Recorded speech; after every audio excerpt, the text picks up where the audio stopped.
دامەزرێنەری کۆمپانیای تەلێگرام لەوانەیە سزای 20 ساڵ زیندانی بەستە دابستەپێنرێت.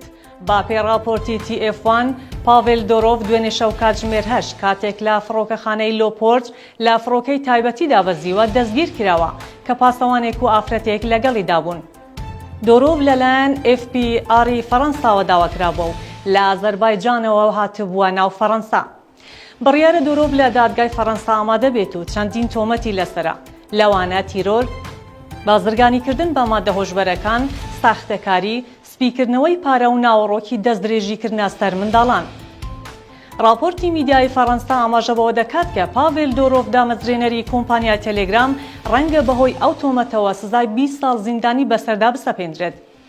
ئەمڕۆ داوا کاریگەری نەرێنی لە سەرنرخی هەر یەکە لە دراوەکانی تۆنکۆین و نۆتکۆن دروست کرد کە لەلایەن تەلێگرامەوە پەریان پێدراوە. ئەم پێشاتە بووە هۆی دابەزینی زیاتر لە 15 نرخی تۆن و زیاتر لە 10 نرخی نۆت. لەلایەک تریشەوە دراوی داکس کە بڕیارە بەم نزیکانە لە پلاتفۆرمە بەناوبانگەکانی ئاڵوگۆڕکردنی دراوەگریمانیەکان کریپتۆلیست بکرێت ڕوبەڕووی کێشە دەبێتەوە.